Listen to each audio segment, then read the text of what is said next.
Interview में उन्होंने बताया कि जब मैं काला और मोटा था तो प्रोड्यूसर डायरेक्टर मेरे चेहरे का मजाक उड़ाया करते थे और कहा करते थे कि मियां तुम्हें कौन सा रोल दे, कहां एडजस्ट करें। अस्सलाम वालेकुम ख़वातीन और हज़रात, मैं हूं आपका मेज़बान सुमैर। तो आज की नए प्रोग्राम में हम आपको खुशामदीद कहते हैं। दोस्तों, ड्रामा सीरियल कभी मैं कभी तुम आप लोगों ने देखा, उसका लास्ट एपिसोड भी देखा और इतना पसंद किया, लेकिन इस ड्रामे के हवाले से कुछ ऐसे फैक्ट्स जो आप लोग नहीं जानते और ना ही अभी तक किसी ने आपको बताए होंगे, उसके बारे में बात करेंगे। और साथ में इस ड्रामे के उस हीरो के बारे में जिसे आजकल सभी बहुत ज्यादा पसंद कर रहे हैं, फहद मुस्तफा, उनकी जिंदगी के बारे में कुछ ऐसी बातें जो शायद आपने नहीं सुनी होंगी, जानकर हैरान होंगे और आपको मजा आएगा वीडियो देखने में। वीडियो शुरू करते हैं, लेकिन उससे पहले आप दोस्तों से गुजारिश है, अगर अभी तक आपने हमारे चैनल को सब्सक्राइब नहीं किया तो सब्सक्राइब के बटन पर एक को सुन और बेल आइकन पर एक पप्पी करना मत भूलिएगा। तो चलिए वीडियो शुरू करते हैं। ड्रामा सीरियल कभी मैं कभी तुम बहुत सारे रिकॉर्ड लगाने के बाद और बहुत सारे दिलों में अपनी यादें छोड़ने के बाद अपने इख्तिताम पर पहुंचा। वैसे तो बहुत सारे ड्रामे हैं जो ब्लॉकबस्टर हुए, खुदा और मोहब्बत, तेरे बिन, इश्क मुर्शिद, जानिसार, लेकिन इन सभी ड्रामों को देखते हुए लोग बोर भी हुए और इसकी कहानी पर भी बात करते रहे कि कहानी में कोई खास बात तो नहीं, लेकिन न जाने क्यों इतने ज्यादा व्यूज आ रहे हैं। लेकिन जब वो ड्रामे हिट होते थे और डायरेक्टर प्रोड्यूसर चाहते थे कि उस ड्रामे को और खींचा जाए और पैसा कमाया जाए, लेकिन ड्रामा सीरियल कभी मैं कभी तुम की कामयाबी के बाद ना तो इसको लंबा खींचा गया और ना ही इस ड्रामे में कोई बड़े बड़े ऐसे फिलोसफर टाइप के डायलॉग्स थे। सीधी सीधी कहानी थी रिलेटेड टू आम इंसान। भाई, ऐसी कहानी लोगों को इतनी पसंद आई कि इस ड्रामे ने ना सिर्फ पाकिस्तान में बल्कि इंडिया में भी बहुत सारे लोगों को अपना फैन बना लिया। फैंस के साथ साथ क्रिटिक्स को भी ये ड्रामा बहुत पसंद आया। फहद मुस्तफा नो डाउट पाकिस्तान के सबसे बड़े सुपरस्टार हैं और इस ड्रामे ने उनको उनकी खोई हुई पहचान वापस दिलाई है। या तो वो सिर्फ जीतो पाकिस्तान के होस्ट बन के रह गए थे या फिर 2-3 साल बाद कोई एक फिल्म करते थे।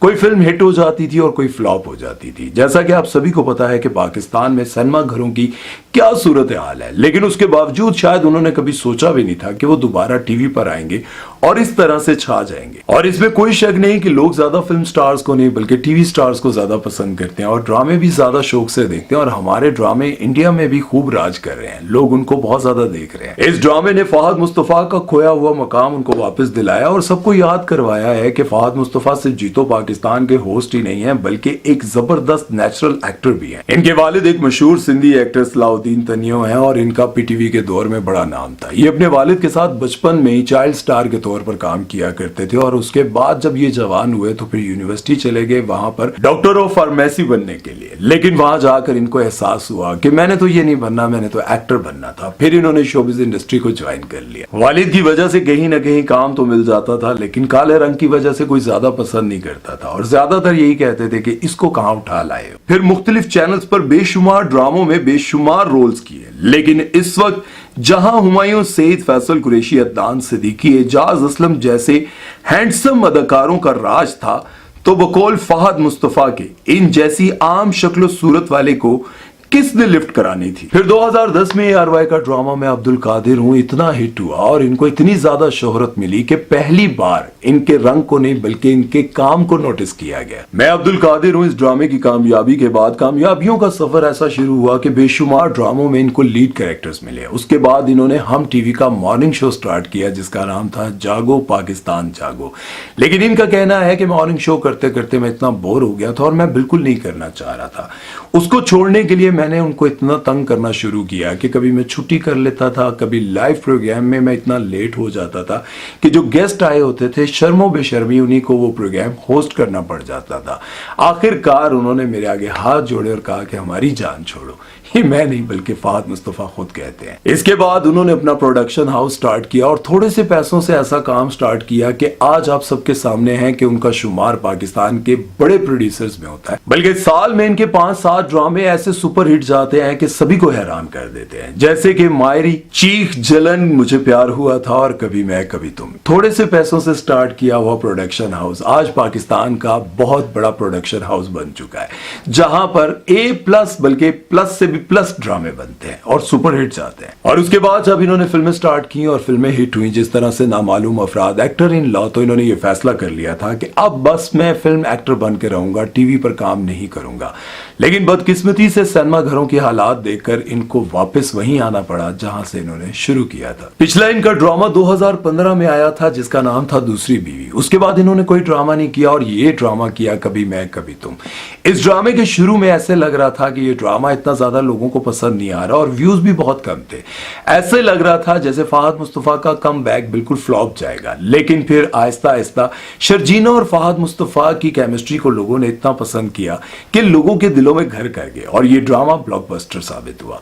ना सिर्फ पाकिस्तान में बल्कि इंडिया में भी लोगों ने बेपनाह इसको पसंद किया, बल्कि बहुत सारे लोग तो बार बार क्लिप्स लगाते हैं शर्जीना और फहद मुस्तफा के। ये बात जरा गौर से सुनने वाली। एक इंटरव्यू में उन्होंने बताया कि जब मैं काला और मोटा था तो प्रोड्यूसर डायरेक्टर मेरे चेहरे का मजाक उड़ाया करते थे और कहा करते थे कि मियां तुम्हें कौन सा रोल दे, कहां एडजस्ट करें। लेकिन जब मैंने अपने आप को चेंज किया, ग्रूम किया, तो अब मेरी तारीफें करते हैं, मेरे चेहरे की तारीफें करते हैं तो मुझे हंसी आती है, बल्कि मैं अपनी हंसी रोक नहीं पाता हूं।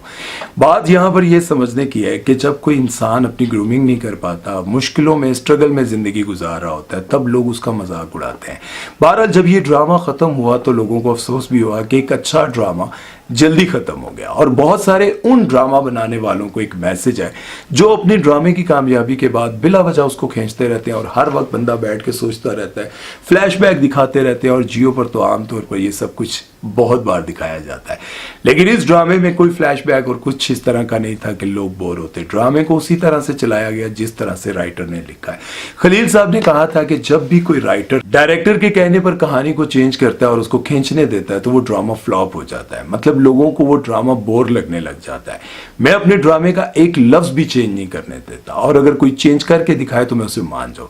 इसमें कोई शक नहीं कि खलील साहब जब भी कोई ड्रामा लिखते हैं तो बड़ा कमाल लिखते हैं। इसी तरह से फहद मुस्तफा ने भी अपने ड्रामे की कामयाबी के साथ साथ इसको खींचा नहीं है, ना ही इसके एपिसोड्स बढ़ाए, और यही वजह है कि इस ड्रामे के इख्तिताम पर लोगों को दुख हुआ है। लेकिन आखिर में मैं एक मैसेज आप लोगों को जरूर ये देना चाहता हूं कि आपके इर्द गिर्द भी बहुत सारे ऐसे लोग हैं जो गुर्बत की चक्की में पिस रहे हैं। उनकी पर्सनैलिटी वो बेकार सी होकर रह जाती है, रंग काला हो जाता है धूप में काम करने से, ना अपनी डाइट जिम का ख्याल रखने से उनकी तोन निकल आती है। बेचारे अपनी जिंदगी से आवाजार होते हैं, वो मुश्किलों का शिकार होते हैं, उनका उस वक्त मजाक ना उड़ाएं। क्या पता कल वो प्राडो और बड़ी बड़ी महंगी गाड़ियों में आए और ग्रूम होते हुए आपके सामने आए, तब आप सोचे काश ये मेरा दोस्त होता, काश मेरा बिजनेस पार्टनर होता, काश ये मेरा लाइफ पार्टनर होता। तब तक वक्त हाथ से गुजर चुका होता है और आप उनको वो बातें कह चुके होते हैं जो सिर्फ दिमाग और कानों ने नहीं बल्कि दिल ने भी सुनी होती है और दिल पर और दिमाग पर नक्श हो चुकी होती है। और जब वो कामयाब होने के बाद अपने सामने आपको पाता है तो आपके चेहरे को नहीं देखता बल्कि उसके दिमाग और उसके दिल पर